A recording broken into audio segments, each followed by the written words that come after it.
Bonsoir tout le monde, bienvenue à tous sur ce direct, content de vous retrouver en live, bienvenue à tous. Et on continue sur cette nouvelle série qui s'appelle Jamais sans la grâce. Donc bienvenue à tous sur ce direct. C'est un plaisir de vous retrouver et de partager avec vous ce message. Et c'est un message vraiment qui a changé tellement de choses. En réalité, c'est au cœur du message de l'Évangile. C'est un message qui a changé plusieurs fois ma vie.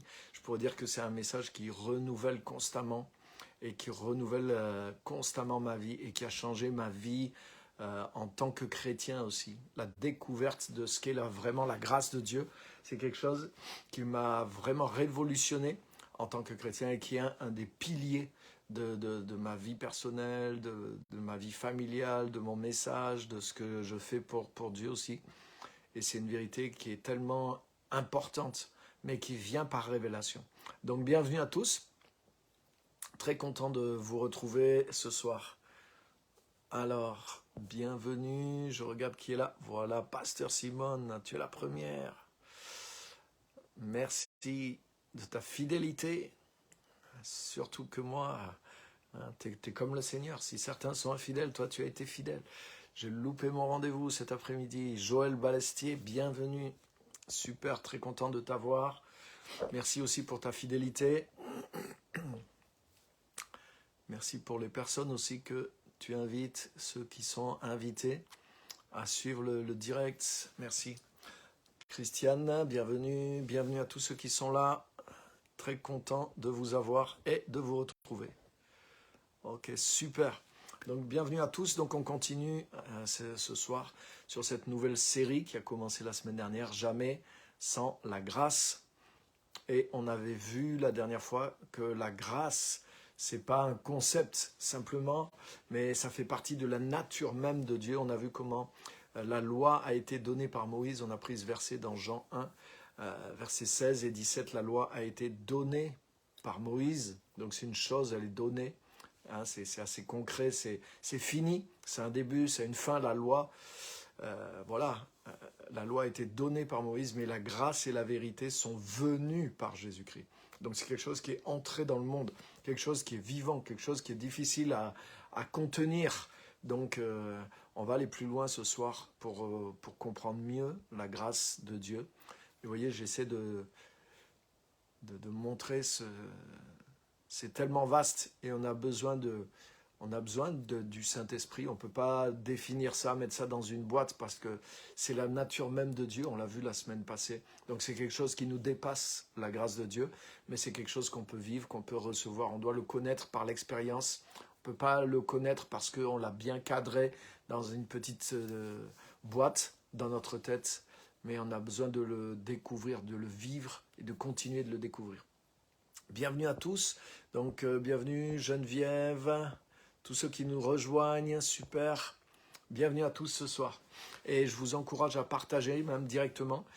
Là, vous pouvez partager votre propre Facebook sur votre propre page, vous partagez en appuyant directement. Et ça invite les personnes aussi comme ça qui sont dans vos propres contacts à suivre. Et c'est une manière de faire connaître ce message aussi. Je pense qu'il y a tellement de personnes qui peuvent en profiter et qui en ont besoin. Donc, bienvenue encore. Et on va commencer directement. Donc, aujourd'hui, ce que je voudrais voir avec vous, c'est définir, même si on ne peut pas définir la grâce, il faut qu'on ait quelques notions. Et la première chose qu'on sait sur la grâce, et qui est généralement donnée, et qui est vraie, mais qui n'est pas tout, c'est que la grâce, c'est la faveur imméritée de Dieu.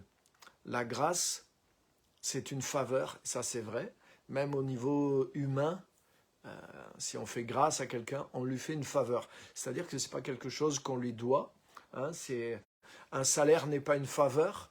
Hein, quand on paye, quand vous touchez votre paye, ou si vous êtes patron, si vous payez vos employés ou ceux qui travaillent pour vous, ou quelqu'un qui a rendu un service, qui a facturé, vous payez. Donc, ce n'est pas une grâce que vous lui faites, c'est un dû.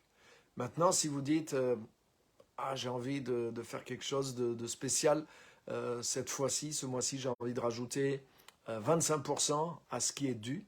Là, c'est une faveur que vous lui faites. C'est l'expression de quelque chose où vous n'étiez pas obligé. C'est votre bonté ou votre désir de récompenser ou une raison qui vous est propre, mais à laquelle vous n'étiez pas tenu. Donc ça, c'est une faveur. Et bien sûr, dans la grâce de Dieu, mais la grâce qui est en Dieu, mais il y a cette dimension-là tout à fait vraie. La grâce est une faveur de Dieu, donc par définition, elle est imméritée.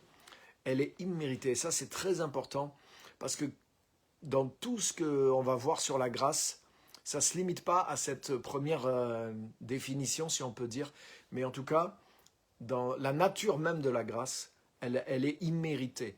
C'est dans la définition même de la grâce. Et c'est très important parce que ça veut dire qu'à partir du moment où on essaye de la mériter, où on veut mériter quelque chose de la part de Dieu, alors on n'est plus dans le deal, on pourrait dire, de la grâce. Parce que la grâce par nature, elle est imméritée.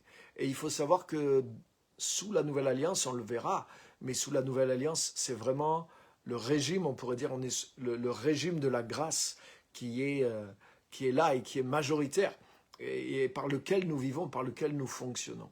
Donc nous devons comprendre que la grâce est toujours imméritée et en même temps c'est une grande sécurité parce que si nous apprenons à fonctionner avec la grâce, étant donné qu'elle est imméritée, mais il n'y a rien qui peut nous empêcher, à part nous-mêmes, d'en bénéficier constamment.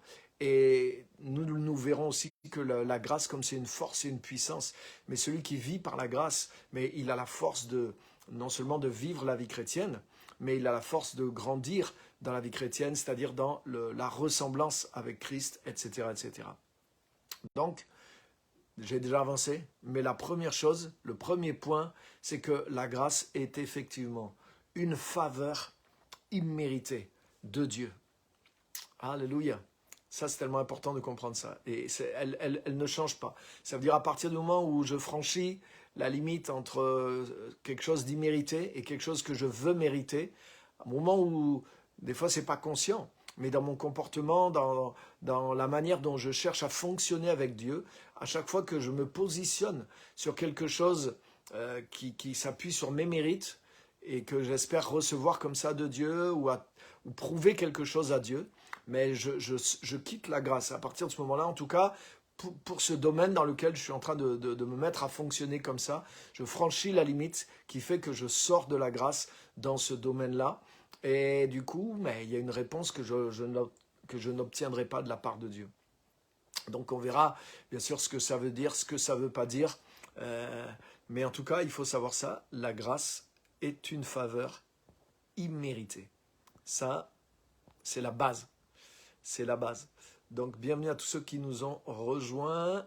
Élise, Anna, Laurent, Clarisse, Francine, Didier de la Guyane. Salut. Et tous ceux qui vont continuer de nous rejoindre. Merci Francine. Et bonsoir à tout le monde.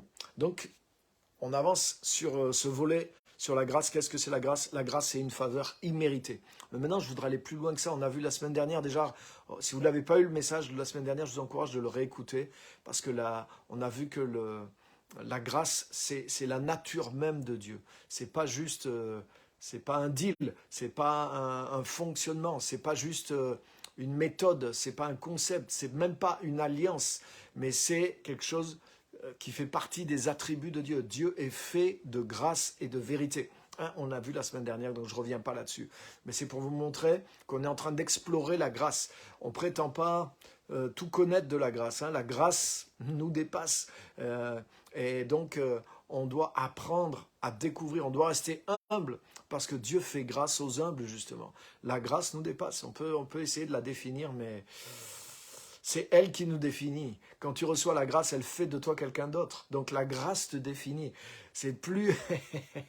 Donc j'essaye de donner, d'approcher certaines choses qu'on sait sur la grâce. C'est ça mon but ce soir. de tenter de rapprocher une certaine définition pour essayer de comprendre des choses sur la grâce. Mais la grâce nous dépasse et on l'expérimente. Elle fait partie de la nature de Dieu. Donc déjà, ce qu'on a vu, c'est vrai, et ce qui est souvent dit, la grâce est une faveur imméritée de Dieu. Mais maintenant, je voudrais vous montrer que cet aspect-là, qui est tout à fait vrai et juste, la grâce, c'est la faveur imméritée de Dieu.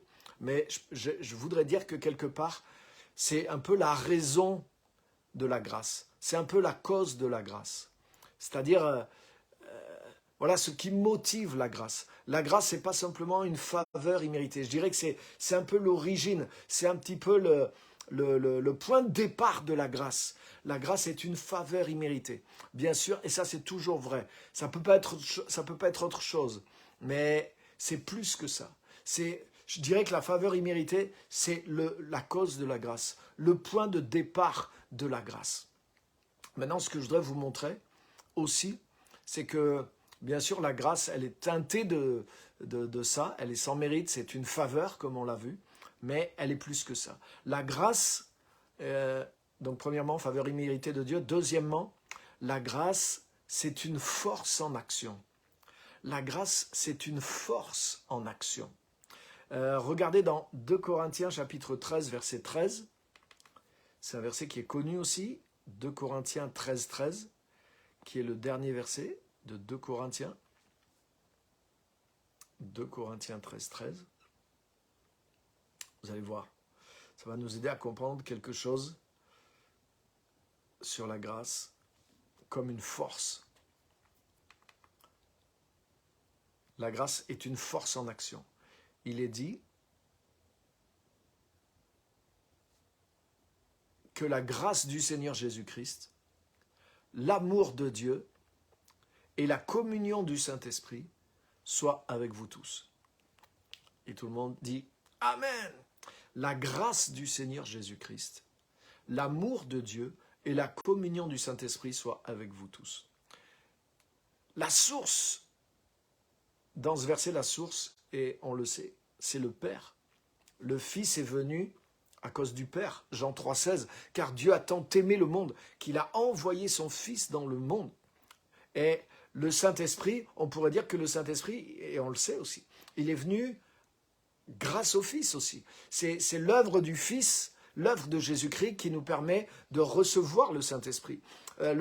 Si le Père avait envoyé directement le Saint-Esprit sans l'œuvre de Jésus-Christ, mais le Saint-Esprit, ça aurait été un peu comme quand Noé a envoyé la colombe au début, que les eaux baissaient sur la mer, la colombe n'a pas trouvé d'endroit où se poser. Colombe qui représente aussi le Saint-Esprit, elle n'a pas trouvé d'endroit où se reposer. Et parce qu'il y avait le jugement, il y avait la condamnation qui était encore à l'œuvre sur la terre. Mais une fois que les eaux du jugement et de la condamnation a baissé, la colombe a trouvé où se poser et elle n'est plus jamais revenue dans l'arche. Mais c'est l'image du Saint-Esprit qui vient après que le jugement soit tombé. Alléluia. Après la mort. Après la résurrection, après que la mort ait fait son œuvre, après que cette ancienne humanité ait été balayée, le Saint-Esprit est venu après le jugement, après l'œuvre de Christ, après que nous soyons morts avec Christ et ressuscités avec lui. Alors c'est ce qui ouvre la porte au Saint-Esprit. Pourquoi faire? Pour manifester, mais c'est une manifestation de cette grâce. Mais comment cette grâce, d'où elle vient? L'amour de Dieu le Père. Dieu a tellement aimé le monde. Donc la grâce, c'est quoi? C'est une force en action. Et cette force, elle provient d'où? Elle provient de l'amour de Dieu. L'amour de Dieu, c'est quoi? C'est ce qu'il est, c'est sa nature. Et c'est ce qu'on a vu la semaine dernière, la grâce, mais c'est la bonté de Dieu. Et la grâce, c'est l'amour de Dieu. C'est cette nature pleine de bonté, pleine d'amour de Dieu, qui se manifeste. Donc, comment la grâce, bien sûr, c'est une faveur imméritée. Donc, comment quelqu'un vous fait une faveur imméritée? Mais c'est parce qu'il y a de la bonté dans la personne, en général. Ou alors si la personne vous fait une faveur imméritée, mais dans l'espoir d'obtenir de vous quelque chose plus tard, alors ce n'est pas vraiment une faveur, c'est de la manipulation, c'est un troc.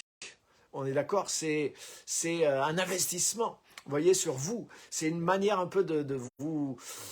de vous manipuler. C'est de la manipulation si c'est pas dit clairement en plus. Mais c'est pas du tout ça, la grâce de Dieu. La grâce est une faveur imméritée qui est pure. C'est-à-dire il n'y a pas d'intérêt de la part de celui qui l'exerce. Donc qu'est-ce que ça veut dire? Ça veut dire qu'elle tient son origine dans la bonté, dans l'amour, dans la générosité, dans ces vertus qui sont la nature de Dieu. C'est pour ça la grâce, c'est la nature de Dieu. Et la faveur imméritée, c'est le point de départ, c'est un peu la raison, c'est un petit peu la couleur de la grâce. Mais la grâce, c'est une force en action. Dieu nous a tellement aimés qu'il a envoyé Jésus. L'amour de Dieu, la Bible dit par exemple, Dieu a prouvé son amour envers nous, en ce que lorsque nous étions encore des pécheurs, Christ est mort pour nous. Donc ça, c'est la grâce de Dieu en action. C'est-à-dire que Dieu décide de faire une faveur imméritée. Cette faveur imméritée, cet amour qui est en Dieu, il ne reste pas en lui, mais il se déploie, il se lève en action. Et Jésus-Christ va manifester, Jésus-Christ a manifesté l'amour du Père. Donc la grâce, c'est aussi une force en action. Bien sûr, elle est une faveur imméritée. Elle n'est pas autre chose. Donc, ce n'est pas une force destructrice. Ce n'est pas une force de méchanceté. Ce n'est pas une force d'injustice. Non, c'est une force, c'est une faveur imméritée. Mais ce n'est pas juste un décret légal. Ce n'est pas juste une opération judiciaire. Vous voyez ce que je veux dire? C'est une force d'amour, une force de bonté, une force de générosité qui se manifeste en action. Donc elle est porteuse de toutes ces choses-là, mais elle est efficace parce qu'elle agit de façon concrète avec une puissance dans le monde. Amen. Donc ça, c'est important de comprendre ça. La grâce, c'est une force en action. La grâce du Seigneur Jésus-Christ. Jésus-Christ a manifesté cette grâce. La grâce, c'est l'amour de Dieu en action. C'est ce que je viens de dire. La grâce est l'amour de Dieu en action. Et regardez, on va lire ça très très clairement dans Éphésiens chapitre 2, versets 4 à 8. Un texte vraiment super. Et Éphésiens chapitre 2, versets 4 à 8, qui parle du salut, qui définit vraiment le salut. Et vous allez voir que le salut est complètement une manifestation de la grâce de Dieu pour nous. Et je vais vous lire dans la version français courant, Éphésiens 2 à partir du verset 4. Regardez bien. Il est dit, mais Dieu est riche en compassion. C'est ce qu'il est. Son amour pour nous, toujours ce qu'il est tel que lorsque nous étions comme morts à cause de nos fautes, il nous a fait revivre avec le Christ. C'est par la grâce de Dieu que vous avez été sauvés. Voyez ? Donc là, cette petite phrase, c'est par la grâce de Dieu, à la fin du verset 5, que vous avez été sauvés. C'est le résumé de ce qui vient de se dire avant. Mais Dieu est riche en compassion. Son amour pour nous est tel que, lorsque nous étions encore comme morts à cause de nos fautes, il nous a fait revivre avec le Christ. Donc, tu vois, Dieu était riche en compassion. Son amour pour nous était fort en lui. Il est tel que, il ne nous a pas laissés dans la mort, mais il nous a fait revivre avec le Christ. Donc, son amour n'est pas resté juste un sentiment, son amour n'est pas resté juste une idée, comme il le dit lui-même dans la parole, n'aimons pas en parole ou en pensée, mais en action et en vérité. Mais l'amour de Dieu s'est traduit par des actes. Et quand l'amour de Dieu, la compassion de Dieu pour nous se traduit en des actes, ça donne quoi? Ça donne la grâce. Donc la grâce, c'est une force en action, mais c'est cette faveur imméritée qui est enracinée dans la compassion, dans l'amour, dans la bonté gratuite, généreuse de Dieu. La grâce, bien sûr, c'est une force en action, mais c'est un acte gratuit, un acte d'amour, un acte désintéressé, un acte de pure bonté de la part de Dieu envers nous. Dieu est riche en compassion, son amour pour nous est tel, c'est comme si ça a débordé. Vous voyez, on retrouve la même chose que Jean 3,16. Dieu a tellement aimé le monde, c'est-à-dire que la grâce en Dieu, elle est tellement présente, elle est tellement forte que elle est majoritaire. C'est pas resté à 10%, ni même à 50%, mais c'est quelque chose qui était tel en Dieu que ça a poussé Dieu à agir jusqu'au sacrifice de Jésus-Christ. Et c'est notre Dieu, votre Dieu, ton Dieu, mon Dieu, ton Père, mon Père.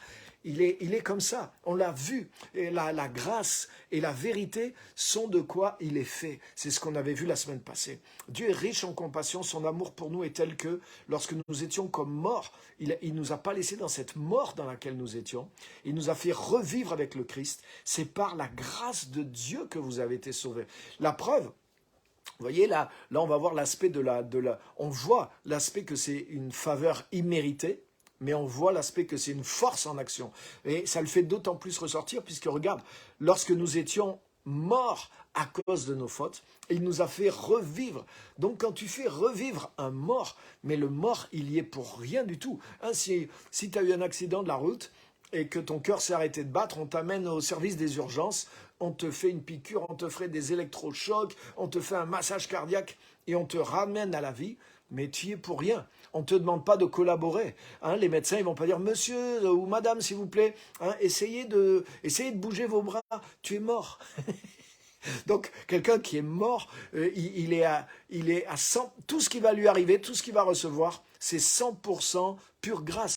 C'est 100% une faveur imméritée. Il ne peut pas y être pour quelque chose parce qu'il était mort. Donc, quand on est mort, on est prêt, on est bien apte à recevoir la grâce. Un mort, c'est quelqu'un qui bouge même pas le petit doigt pour t'aider, parce qu'il est impuissant, il peut rien faire du tout. Mais c'est là que la grâce de Dieu a agi. Et lorsque nous étions morts, Dieu a eu compassion de nous et il nous a fait revivre avec le Christ. C'est par grâce que vous êtes sauvés. Là, vous voyez, on voit ce que c'est la grâce. Mais c'est pas fini. Verset 6. Maintenant, regarde.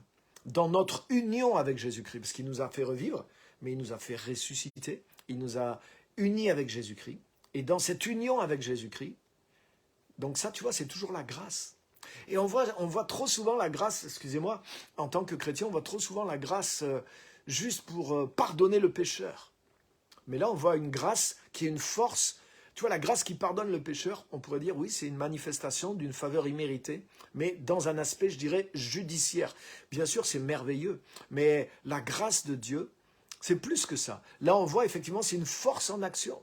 C'est-à-dire que quelqu'un qui était mort, le ramener à la vie avec Jésus, et là, ce n'est pas un acte judiciaire. Admettons que quelqu'un soit condamné pour meurtre, et admettons, comme en France, hein, lorsqu'il y a les élections du président, il y a ce qu'on appelle la grâce présidentielle.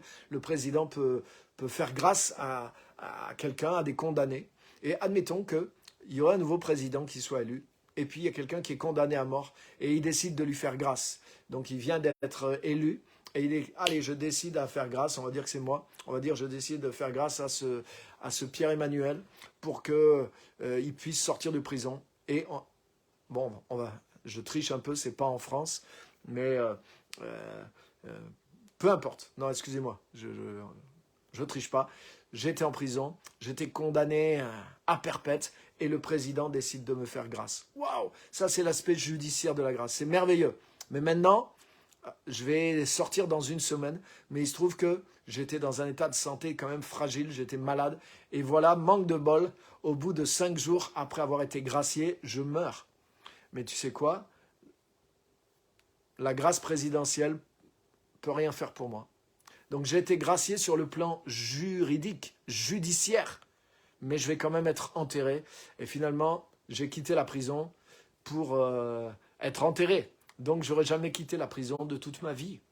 Donc vous voyez, il y a une différence entre la grâce qui est vue comme un concept judiciaire et la grâce qui est vue comme une force de Dieu qui est en action. Et cette force, elle agit sur nous.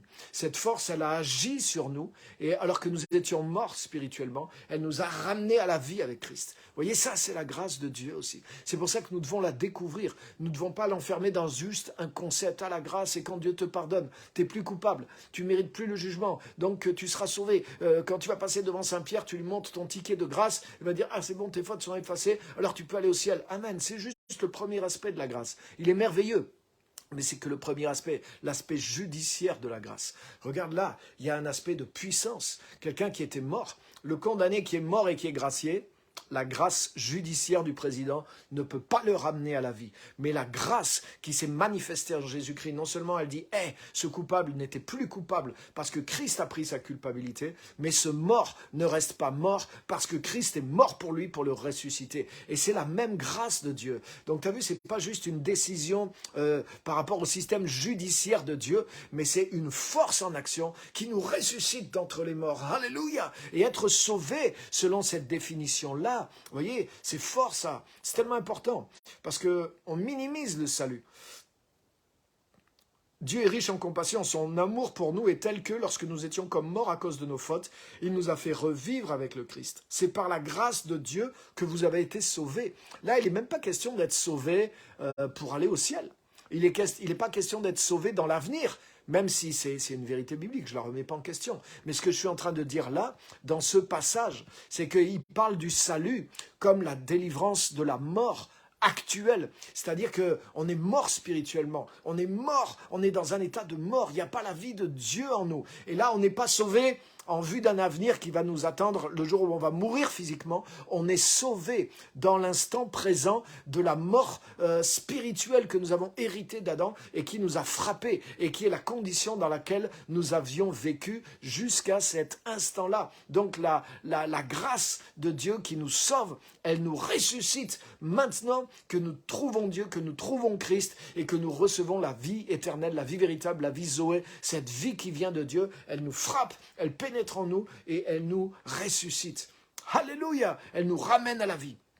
Ça, c'est la grâce de Dieu qui nous sauve. Donc, vous voyez, c'est une force en action. C'est merveilleux. Mais ça ne s'arrête pas là. Ça ne s'arrête pas là, juste dans ce passage. Regardez, il nous a ressuscités avec lui, mais, plus encore, pour nous faire régner avec lui dans les lieux célestes, dans les cieux. Waouh! Regarde. Et le verset 7, par la bonté qu'il nous a manifestée en Jésus-Christ, il a démontré pour tous les siècles à venir la richesse extraordinaire de quoi? De sa grâce. Et verset 8, comme si ça ne suffisait pas, car c'est par la grâce de Dieu que vous avez été sauvés, au moyen de la foi. Ce salut ne vient pas de vous, il est un don de Dieu. Waouh, waouh, waouh! Donc la grâce c'est une force en action. C'est l'amour de Dieu en action. Mais tu as vu, il y a l'aspect juridique. Tu n'es plus coupable, tu es gracié par faveur imméritée à cause de la bonté de Dieu au travers de Jésus. Maintenant, c'est une force en action parce que tu étais mort spirituellement. Et quand tu reçois cette grâce te sort de la mort et elle te ramène à la vie. Waouh! Là, c'est comme si mon président, il a le pouvoir de me gracier. 2 jours avant de pouvoir sortir de prison, je meurs physiquement.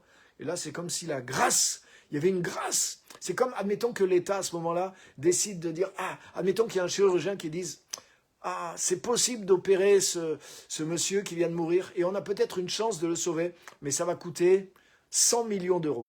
Et voilà que le président décide de me faire grâce encore. Et il décide, ok, on va investir 100 millions d'euros pour essayer de sauver cet ancien criminel à qui j'ai fait grâce. Donc là, c'est comme une deuxième grâce présidentielle. Et ils arrivent à m'opérer et je reviens à la vie. Waouh! Mais là, c'est comme si ça ne suffisait pas. C'est comme si le président, il décide de dire, maintenant, je voudrais te donner une nouvelle formation, une nouvelle vie, et je voudrais t'associer à mon gouvernement pour que tu amènes des choses nouvelles dans le pays. Waouh! Et que tu sois avec moi et que tu puisses gouverner avec moi. Ça n'existe pas. Mais c'est l'image de ce que Dieu, de jusqu'où va la grâce de Dieu envers nous. Elle vient chercher un coupable, elle le rend juste. Elle vient chercher un mort, elle le rend à la vie. Et maintenant, elle vient chercher ce mort qui a été rendu à la vie par cette force, cette puissance, et elle le prend et elle le fait asseoir avec Jésus-Christ dans les lieux célestes. Jésus-Christ est à la droite de Dieu dans les lieux célestes. Et il est sur un trône, au-dessus de tout nom qui a été donné. Il s'est assis dans une victoire, une domination totale. Et Christ nous associe à ça pour qu'on puisse agir en son nom et avec sa présence et sa puissance dans le monde. Waouh! Donc ça demandera beaucoup de choses pour développer tout ça, mais c'est une réalité. Et être sauvé, ça veut dire tout ça, les amis. Ça veut dire tout ça dans le présent. Et la grâce de Dieu, Voyez comment elle s'est manifestée sous plusieurs aspects pour produire tout ça. Donc ça veut dire on doit la comprendre à la hauteur de ce qu'elle est et pas à la hauteur de ce qu'on l'a définie. On ne peut pas la réduire, mais au contraire, on devrait l'augmenter parce qu'elle est, waouh. Regarde dans le verset 7. Par la bonté qu'il nous a manifestée en Jésus-Christ, il a démontré pour tous les siècles à venir la richesse extraordinaire de sa grâce. Waouh! Vous voyez que c'est difficile de maîtriser ce qu'est la grâce, parce que dans les siècles à venir, là il est question dans l'éternité même. Pas juste, il ne parlait pas de les 20 siècles qui ont suivi la résurrection de Jésus, dans lequel nous vivons, les 21e. Mais les siècles à venir, il parle au siècle des siècles, il parle même dans le monde à venir. C'est-à-dire que la grâce de Dieu qui s'est manifestée pour nous, de la manière dont Paul vient de la décrire dans le salut, elle est tellement énorme qu'elle va être l'objet de notre découverte. On va continuer de la sonder au siècle des siècles. Donc c'est quelque chose qui nous dépasse, mais nous devons le réaliser, nous devons le croire, nous devons le comprendre, parce que c'est cette grâce qui opère en nous, et qui a opéré en nous, et qui est disponible en nous par Jésus-Christ. Alléluia. Alléluia. Et je voudrais vous dire, les amis, quand je vois beaucoup de chrétiens, même de serviteurs de Dieu, qui s'éloignent de la croix, qui s'éloignent de l'évangile de Christ, et qui commencent à chercher d'autres choses, c'est comme si au bout de quelques années, ils pensent qu'ils ont fait le tour, et ils commencent à aller chercher dans le judaïsme, ils commencent à aller chercher, donc il y a de bonnes choses dans le judaïsme. Et je ne condamne pas quelqu'un qui va utiliser des choses qui sont dans le judaïsme. Au contraire, il y a des richesses à voir. Mais attention, les amis, c'est Christ, la révélation. Et ce que je me rends compte, c'est que beaucoup, mais c'est parce que c'est pas pour ajouter quelque chose, c'est pas pour révéler d'autant plus la grâce qui est en Jésus-Christ. Mais c'est parce que, au contraire, peut-être ils ne continuent plus de découvrir, d'être bénis, d'être nourris, d'approfondir, d'explorer cette grâce qui est en Jésus-Christ. Mais moi, comme l'apôtre Paul a dit, après des années, Jésus lui a dit, ma grâce te suffit. Ma grâce te suffit. Mais c'est parce que, waouh, je crois avoir fait le tour de la grâce. C'est au siècle des siècles qu'elle va être dévoilée. Mais quand tu découvres la grâce, quand tu découvres, tu ne peux pas te lasser de l'amour de Dieu. Tu ne peux pas te lasser de découvrir le cœur de Dieu. Tu ne peux pas te lasser d'approfondir l'amour du Père pour toi. De revenir sur ces choses-là. De continuer à explorer. Parce que la grâce de Dieu est quelque chose qui est immense, qui est extraordinaire, qui est notre salut, qui est notre vie. Et nous en dépendons pour en vivre tous les jours. Alléluia, alléluia. Donc je dis ça, il n'y a aucun esprit de condamnation derrière moi. Mais ce que je voudrais vous dire, c'est que, waouh, et comme dit Paul aussi, comme dit la parole, restez attachés à la grâce de Dieu. Et continuez. S'il y a des choses où vous ne trouvez pas la satisfaction, vous ne trouvez pas comment avancer dans la vie chrétienne, c'est pas en allant chercher ailleurs qu'en Christ, mais c'est en creusant plus profond en Christ. C'est en creusant plus profond dans la grâce. C'est que cette grâce n'est pas assez révélée. C'est que l'œuvre de la croix n'est pas assez révélée. C'est que l'œuvre de l'évangile n'est pas encore assez révélée. Mais si vous creusez dans ces choses-là, mais vous allez découvrir. Vous avez vu là, on parle du salut. Et vous avez vu là, il y a à creuser sur le salut par rapport à ce qu'on nous a enseigné, par rapport à ce qu'on pourrait dire l'enseignement élémentaire sur le salut. Mais là, waouh, c'est pas mon message aujourd'hui. Vous avez vu là la définition du salut qu'on a dans Éphésiens 2. C'est très très différent de waouh. Mais il y a de quoi manger pendant des années là, les amis. Alléluia. Donc la grâce de Dieu, c'est l'amour de Dieu en action. Waouh! C'est une force de Dieu qui agit. Ce n'est pas juste un concept juridique. Hein, vous voyez, si je reprends l'histoire de mon condamné, l'histoire de juridique lui promet une sortie de prison. Mais la grâce de Dieu, elle va lui rendre la vie alors qu'il meurt. Et non seulement ça, elle va aller le chercher, elle va le transformer et elle va l'amener à devenir associé dans un gouvernement d'amour, de justice, de perfection, de régner avec lui.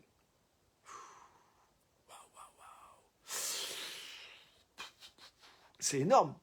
Et d'ailleurs, il me vient à l'esprit Romains 5, 17.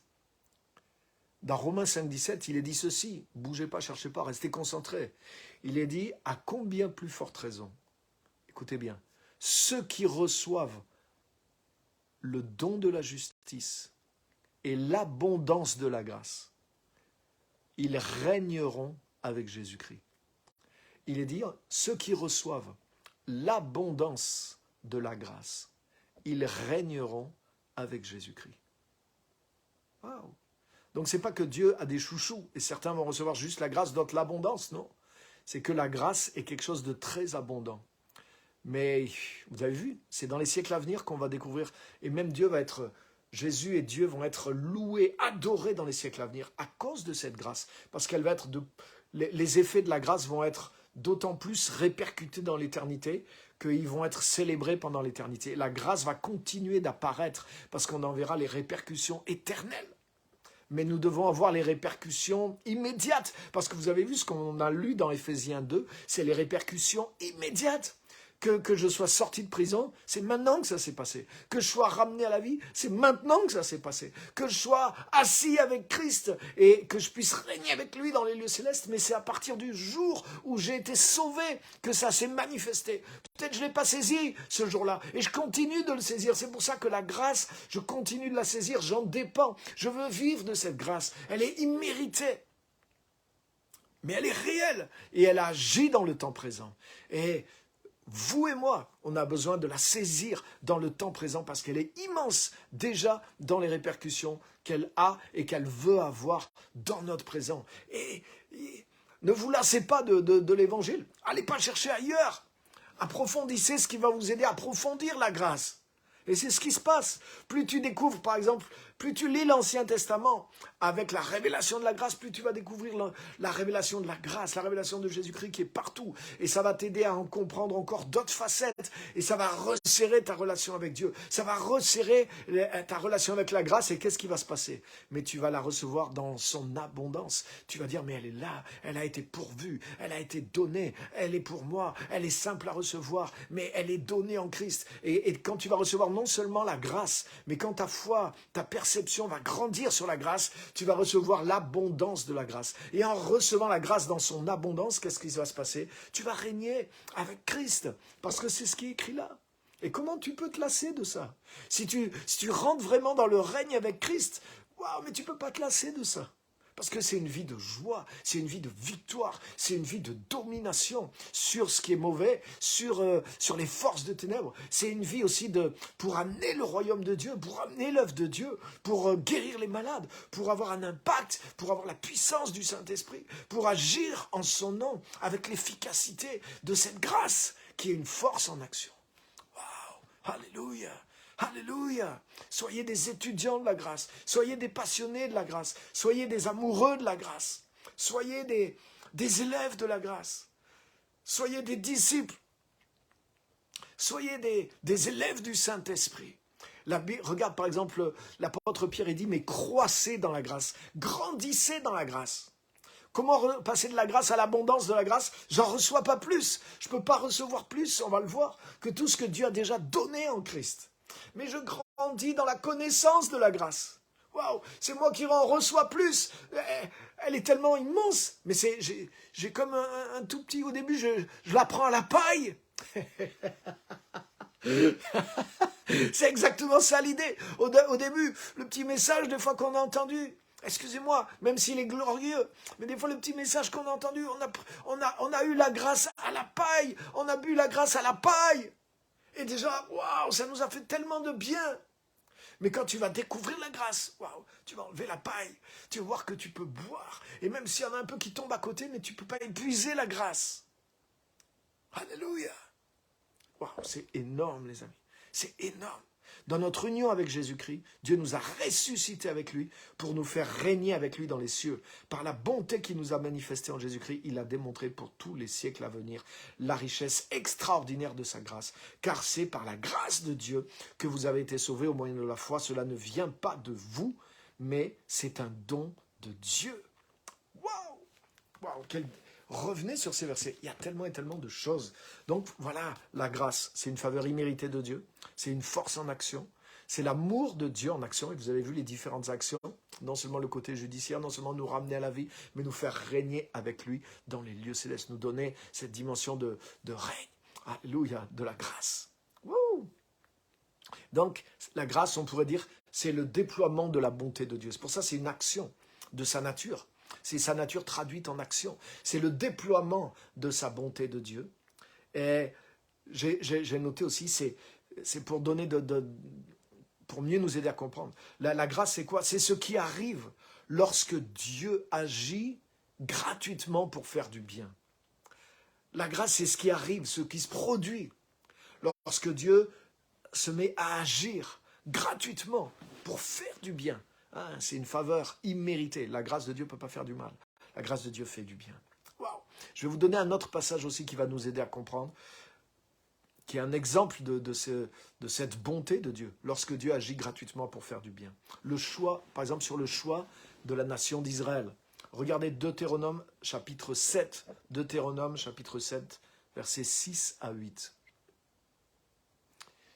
Wow, Joël qui me dit, j'ai passé tellement d'années à commercer avec Dieu. Et je comprends tout à fait ce que tu dis. Et j'ai vécu la même chose, où on essaye d'acheter. Wow. C'est pour ça dans Ésaïe 55, il est dit, vous tous qui avez soif, achetez, mais sans rien payer. Buvez gratuitement, prenez de l'eau gratuitement. Il dit, achetez, mais sans rien payer. C'est-à-dire, si j'essaye de payer, c'est plus une faveur imméritée. Si j'essaye de mériter, si j'essaye de payer avec mes œuvres, avec négocier, de commercer, alors je ne peux pas recevoir la grâce. La grâce, on l'a vu, elle est imméritée. Et comme on vient de le lire aussi, c'est un don de Dieu. Elle est gratuite, ou elle n'est pas la grâce. Elle est imméritée, ou elle n'est pas la grâce. Et c'est toujours vrai. Aujourd'hui, c'est pas parce que je suis pasteur, c'est pas parce que je suis chrétien, c'est pas parce que je suis saint, c'est pas parce que je pêche pas, je fume pas, je bois pas, je trompe pas ma femme, je dis pas de gros mots. Mais c'est pas ça qui fait que Dieu agit dans ma vie. La seule raison, mais j'en suis conscient à 1000%, c'est que je m'appuie sur la grâce de Dieu. Je dépends de la grâce de Dieu chaque seconde, du matin à mon réveil jusqu'à mon dernier soupir et pendant que je dors. Mais je sais que c'est la grâce de Dieu qui me fait vivre en Christ. Mais une fois que tu as compris ça, c'est tellement plus simple. Je fais le mort. Comment vivre la grâce de Dieu? Mais il y a une partie de moi qui fait le mort parce que je ne peux pas mériter. Mais je n'ai pas besoin puisque Christ a payé pour moi et que cette grâce a été déversée en abondance. Je vis dans la grâce, je vis par la foi dans la grâce de Dieu. Et je vis dans cette force. C'est pour ça qu'il y a une force du Saint-Esprit de Christ qui se manifeste, parce que la grâce n'est pas un concept, c'est pas une théorie, c'est une réalité, c'est une force en action dans laquelle nous sommes appelés à vivre. C'est parce que c'est pas quelque chose qui s'est produit juste pour nous sauver, mais c'est quelque chose qui continue de se produire. Ça coule. Il y avait un ancien chant, les paroles disaient ça, et elles sont belles, ces paroles, ça disait « De la croix, la grâce coule comme un fleuve constamment ». De la croix, la grâce coule comme un fleuve constamment. Après, ça disait « Venez en foule, un plein pardon vous entend ». Donc bien sûr, là, tu vois, la grâce était vue et décrite que comme le premier aspect, l'aspect judiciaire. Mais la grâce en tant que force de Dieu, en tant que force qui te rend capable, force qui te transforme, force qui te permet de régner avec Christ et depuis Christ, depuis les valeurs et la nature de Christ. Mais cette grâce, elle coule comme un fleuve constamment. Et la vie chrétienne, elle est par grâce, ou alors il n'y a pas de vie chrétienne. C'est de la religiosité dans le but d'essayer d'être un chrétien par soi-même. Mais c'est pas comme ça qu'on est censé vivre. On est censé vivre dans la grâce de Dieu. C'est plus moi qui vis, c'est Christ qui vit en moi. Et Paul continue en disant, je ne rejette pas la grâce de Dieu. Waouh, waouh, waouh. Vous voyez, tout est lié. Tout est lié. Donc je reviens à mon exemple. J'ai avancé, peut-être sur les semaines prochaines. Donc Deutéronome chapitre 7, le choix d'Israël était une grâce, c'est-à-dire ce qui arrive lorsque Dieu agit gratuitement pour faire du bien. Regardez Deutéronome 7, verset 6. Dieu parle à Israël. Tu es un peuple saint pour l'Éternel ton Dieu. L'Éternel ton Dieu t'a choisi pour que tu sois un peuple qui lui appartienne parmi tous les peuples qui sont à la surface de la terre. Entre parenthèses, il y a même la définition de ce que c'est être saint, une partie de la définition. Et là aussi, trop d'erreurs, de choses qui sont fausses, où on met la sainteté comme justement une œuvre à accomplir afin que Dieu puisse nous accorder des choses Mais là, on sort de la grâce de Dieu si on fonctionne comme ça. Mais là, la sainteté dont Dieu parle dans ce passage, il dit que tu es saint pour l'Éternel ton Dieu. Pourquoi? Parce que l'Éternel ton Dieu t'a choisi pour que tu sois un peuple qui lui appartienne. Donc tu n'es pas saint parce que tu as fait quelque chose. Tu es saint parce que Dieu t'a touché. C'est la grâce qui t'a rendu saint. Et ce n'est pas parce que tu t'es rendu saint que la grâce est venue sur toi. Important de comprendre ça. Ou ça, les amis, processez-le celui-là. Utilisez-le. Repassez-le. Donc Dieu leur dit, et je n'ai pas le temps de m'attarder là-dessus, l'Éternel, ton Dieu, t'a choisi pour que tu sois un peuple qui lui appartienne parmi tous les peuples qui sont à la surface de la terre. Regarde bien, ce n'est pas parce que vous dépassez tous les peuples en nombre que l'Éternel s'est attaché à vous et vous a choisi. En effet, vous êtes le plus petit de tous les peuples. Mais c'est parce que l'Éternel vous aime. Parce qu'il a voulu tenir le serment qu'il avait fait à vos ancêtres, qu'il vous a fait sortir par sa main puissante et vous a délivré de la maison d'esclavage, de la main du Pharaon, roi d'Égypte. Waouh, waouh. Donc qu'est-ce que Dieu est en train de dire? Il est en train de décrire ce que c'est la grâce. Il est en train de dire c'est pas la raison profonde pour laquelle j'ai agi gratuitement pour vous faire du bien. C'est pas lié à quelque chose qui était en vous. Rappelez-vous l'histoire du mort. Dieu, la grâce de Dieu s'est manifestée alors qu'on était mort. Un mort, il ne pouvait rien faire. Il n'y a rien en lui qui fait que la grâce est venue l'atteindre. Dieu est venu l'atteindre. Mais Dieu est en train de dire à Israël, c'est la même chose. Non, non, c'est pas parce que tu étais plus grand, c'est pas parce que il n'y avait aucun mérite. Il n'y avait même pas quelque chose en toi qui a fait que j'ai dit, je vais prendre eux parce qu'ils sont meilleurs. Non, non, non, non, non. C'est à cause de quelque chose qui était en Dieu. C'est pas à cause, le choix d'Israël, c'est pas à cause de quelque chose qui était dans le peuple d'Israël, c'est à cause de quelque chose qui était en Dieu. Waouh! C'est parce que l'Éternel vous aime. Donc la raison profonde pour laquelle Dieu a déployé sa bonté, c'est la grâce qui était en lui, sa nature, son amour. Et il y a une autre raison, elle est importante, c'est parce qu'il a voulu tenir le serment qu'il avait fait à vos ancêtres. Ça, c'est important aussi. Dieu avait une parole, Dieu avait un plan, Dieu avait un projet. Dieu s'est tenu à ce qu'il avait décidé en lui-même. Et on le verra la prochaine fois. La grâce, il y a un cadre à la grâce. C'est important aussi.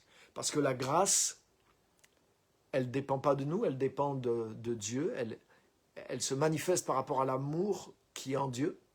Mais elle n'est pas non plus une décision arbitraire de la bonté de Dieu. La grâce, c'est pas non plus la roulette russe. Brrr, paf! Oh, la chance, c'est tombé sur Israël. Oh, la chance, c'est tombé sur toi. C'est tombé sur moi. Waouh! Non, non, non, non, non, c'est pas ça la grâce. Parce que sinon, comment Dieu pourrait être à la fois plein de compassion, plein de bonté, et puis comme ça lui prend un jour, il décide de sauver cela, et il décide de condamner les autres, il décide de choisir cela, et il décide de balayer les autres. Et il y a des chrétiens, il y a des théologies qui prêchent ce genre de choses, mais c'est contraire à la nature même de la grâce. Comme je dis souvent, Dieu n'est pas schizophrène. Il ne peut pas d'un côté manifester une grande bonté, et puis d'un côté, arbitrairement comme ça, boum, eux, ils ont eu la chance, c'est tombé, la grâce est tombée sur eux, mais eux, ils n'ont pas de chance, et c'est le jugement, boum, et c'est la condamnation qui va tomber sur eux. Non, non, non, non, non, non. La grâce de Dieu, elle se manifeste dans un certain cadre. Et c'est ce qui fait qu'elle est prévisible quelque part. C'est-à-dire qu'on peut la comprendre et on peut la saisir.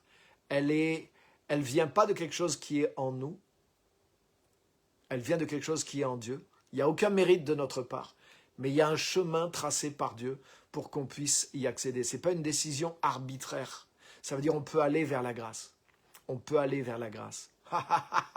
Et ça, on en parlera la semaine prochaine. Par exemple, je vous ai mis l'eau à la bouche, là. Je vous laisse juste un petit verset qui va vous ouvrir la réflexion. Comme ça, vous allez travailler ça pour la semaine prochaine. Par exemple, le verset où il est dit « Dieu résiste aux orgueilleux, mais il fait grâce aux humbles. » Donc ça veut dire qu'il y a un cadre dans lequel la grâce de Dieu, elle s'exerce. Il y a un cadre dans lequel elle ne s'exerce pas. L'orgueilleux ne peut pas être atteint par la grâce de Dieu. Ça veut dire que c'est pas la roulette russe. C'est-à-dire que Dieu ne fait pas tourner sa roulette, paf, c'est tombé sur un orgueilleux. Je lui fais grâce puisque je décide d'être bon et je décide de lui faire grâce à lui. Non, Dieu résiste aux orgueilleux, mais il fait grâce aux humbles. Donc ça veut dire que il y a des endroits où la grâce ne peut pas intervenir. Donc la grâce, ce n'est pas quelque chose qu'on mérite, mais ce n'est pas non plus une décision arbitraire, sans raison de la part de Dieu. Il y a une raison, il y a un cadre, il y a une direction, il y a quelque chose dans laquelle la grâce se manifeste. Et c'est pour ça qu'on peut la comprendre et qu'on peut la saisir. C'est pour ça qu'on peut grandir dans la grâce. Et c'est ce que je veux vous aider à faire. Parce que la grâce est la clé. La grâce est la clé. Connaître la grâce et la dimension de la grâce, c'est la clé de ce que tu recherches, de ce que tu veux atteindre dans la vie en Christ. Et waouh, beaucoup de gens ne savent pas ce que c'est la grâce. Beaucoup de chrétiens, même de prédicateurs, connaissent mal la grâce, ont peur, tellement peur d'une fausse grâce qu'ils détruisent la vraie. Le domaine de la grâce, c'est un domaine de révélation. C'est un domaine dans lequel il faut rentrer par l'esprit, par la parole de Dieu. Comme la croix. La croix, regarde, c'est une folie. Pourquoi? Parce que la croix, c'est une manifestation de la grâce de Dieu. Et Paul dit, c'est de la folie pour l'homme naturel. Et pourquoi? Mais tu ne peux pas y rentrer en comprenant. Tu y rentres en t'abaissant comme un enfant, avec tes besoins en tant que pécheur, en tant que personne qui est perdue. Et c'est là que la grâce de Dieu se révèle à toi. Et quand elle t'arrive, tu commences à l'expérimenter. Et en l'expérimentant, tu commences simplement à la comprendre. Mais je voudrais te dire, en tant que chrétien, Jésus est le chemin, mais la grâce, Jésus est la grâce, hein, mais la grâce, c'est un chemin aussi. Un chemin dans lequel tu as commencé de marcher. Mais il ne faut pas le quitter pour suivre un autre chemin de fonctionnement avec Dieu. Non, il faut grandir dans la grâce. Il faut continuer dans la grâce. Mais tu ne peux pas continuer dans la grâce en disant « Ah oui, j'ai connu la grâce quand je me suis converti. » Donc, non, ça veut dire que tu continues de la découvrir. Tu continues d'être un enfant. Tu continues, c'est elle qui va t'enseigner. Tite 2,11 me vient à l'esprit. Car la grâce de Dieu, source de salut pour tous les hommes, a été manifestée. Et il est dit, elle nous enseigne. La grâce nous enseigne. Attention, la grâce, c'est quelque chose de vivant. La grâce, elle nous enseigne. Waouh. Non, on veut dire la grâce, c'est comme ci, la grâce, c'est comme ça. On est pressé d'enseigner la grâce. Mais c'est la grâce qui nous enseigne. Waouh. Donc voilà, je ne vais pas aller plus loin ce soir. Et je vous encourage de vous imprégner de ces choses-là, d'élargir votre notion de la grâce et surtout, ne vous trompez pas sur ça. Ayez vraiment soyez vraiment des chercheurs. Cherchez à ce que le Saint-Esprit vous révèle ces choses et il le fera et vous conduira dans la vérité. Il veut vous révéler la grâce de Dieu, c'est sûr et certain. La grâce elle-même veut vous enseigner, c'est Tite 2,11. Et soyez des étudiants, soyez des accros de la grâce. Ne vous trompez pas là-dessus. Ne faites pas de mélange avec ça parce que la force de votre vie en Christ, l'avenir de ce que votre vie va faire maintenant que vous êtes en Christ, est lié à la découverte de la grâce. Ça, je peux vous garantir. C'est une des choses les plus importantes dans votre vie maintenant que vous êtes en Christ. Amen. Donc, je ne vais pas plus loin. J'ai déjà été trop loin dans le temps. Et je veux juste lire et voir les commentaires. Ok.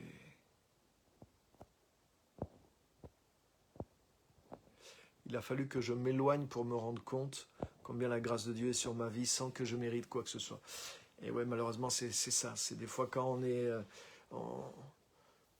qu'on est même non seulement plus dans le mérite, mais on mériterait presque des fois de se faire bien tirer les oreilles par le Seigneur. Et c'est là qu'on se rend compte que la grâce de Dieu est toujours là. Mais si on se rend compte de la grâce de Dieu en vivant à la proximité du Père et qu'on y reste, mais là vous allez voir ce qu'on va découvrir. Waouh! La grâce n'est pas juste là pour nous sauver, pour nous ramener. Mais on l'a vu, la grâce, elle est là pour qu'une fois qu'on est sauvé, qu'on est dans la maison, on soit transformé et pour qu'on règne. Donc il y a une dimension de la grâce qui veut opérer au travers de nous d'une manière... c'est ce qu'on recherche, c'est ce qu'on a besoin. Wow. Mais on a besoin d'être harmonisé avec l'esprit de la grâce. Et c'est pour ça qu'on sort des fois. Parce qu'on ne comprend pas. On se trompe. On essaie de vivre la vie chrétienne en dehors du principe de la grâce. Et on se fatigue, on se lasse. Et du coup, on est attiré, des fois par des choses qui n'ont pas de valeur. Mais la grâce nous ramène. Mais la grâce qui nous ramène ne s'arrête pas juste à nous ramener. elle veut continuer de se faire connaître à nous dans la maison. Il y a une grâce qui est venue nous chercher quand on était dehors, mais là, il y a une grâce encore plus grande, je dirais, une fois qu'on est dans la maison et qui veut nous amener à vivre tout ce qui est là, dans la maison, tout ce qu'on est capable de faire, un potentiel divin qui est extraordinaire. Et quand on commence à rentrer là-dedans, à creuser ça, ça devient plus dur de s'éloigner. Ça devient vraiment dur de s'éloigner. Mais bien sûr, Dieu fait grâce, même si on s'éloigne aussi. Alléluia. Donc merci pour ce commentaire qui est très vrai, très juste. Donc je vais regarder d'autres commentaires.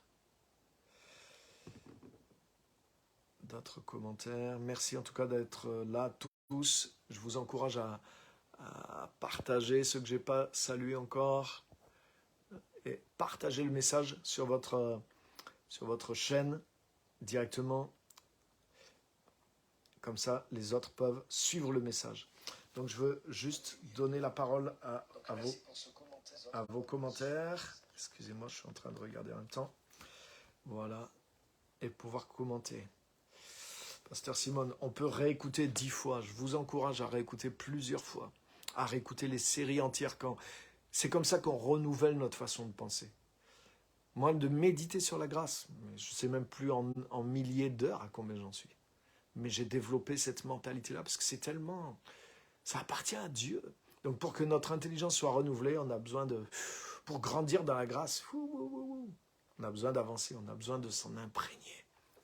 Donc je vous encourage à lire, à écouter des messages sur la grâce. J'ai des bons livres sur la grâce, j'en connais, c'est pas, qui sont écrits. Là j'en ai un, 7 vérités cachées dans votre baptême. Celui aussi sur le kit de survie. Celui-ci, kit de survie. Celui-là, il va vous amener vraiment dans des fondements de la grâce. Celui-ci, cette vérité cachée dans votre baptême, où là, il va vous... Aïe, aïe, aïe, aïe. Mais prenez le temps. Il ne faut pas lire les chapitres en 10 minutes parce que il faut vous arrêter. Là, il y a des endroits, il faut s'arrêter presque à chaque phrase parce que c'est du concentré. Là, j'ai fait réduire la sauce et il y a plein de choses là à chaque petite cuillère. Mais il y a l'esprit de la grâce. Il y a une révélation de la grâce sur ces 2 livres. Cette vérité cachée dans votre baptême, kit de survie. Waouh! Il y a vraiment des choses. Mais réécoutez vraiment le message d'aujourd'hui. Et le prochain livre qui va sortir, là, c'est vraiment la grâce aussi. La pure grâce dans les détails, là. Il va s'appeler Juste par grâce. Juste par grâce, il sera sorti avant la fin de l'année. Il est au four. Il arrive. Quelle joie, donc je lis les commentaires, quelle joie de percevoir la grâce de Dieu. Amen. Amen. Et le Saint-Esprit est associé à la grâce. Il est dit même l'Esprit de la grâce dans l'Épître aux Hébreux. Le Saint-Esprit est même appelé l'Esprit de la grâce. Donc il est associé et il nous révèle la grâce.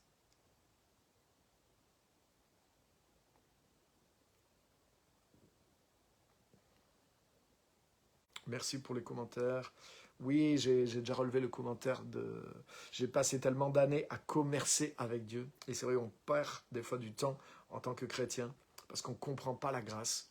Mais finalement, même ce temps perdu, s'il nous amène à tout arrêter nos systèmes et à rentrer dans le système de Dieu qui est celui de la grâce, si je peux appeler ça comme ça, mais finalement, ce temps perdu devient un gain. Mais on n'est pas obligé. Si on comprend la grâce, on peut rentrer et rester définitivement dedans. C'est du velouté. Merci. Donc, bienvenue à tous ceux qui étaient là. Sylvie, Vivi, Florence, tous ceux que je n'avais pas salués, Ruthline, très content de vous avoir eu. Et je ne vous retiens pas plus, j'essaie de respecter l'horaire et de ne pas dépasser 1 heure. 45 minutes, 1 heure maximum. Donc merci à tous et à toutes, que Dieu vraiment vous bénisse et on continue la semaine prochaine, jamais sans la grâce, jamais sans la grâce. Et vous allez voir, on va découvrir encore plus. J'ai déjà lancé un peu le thème de la semaine prochaine.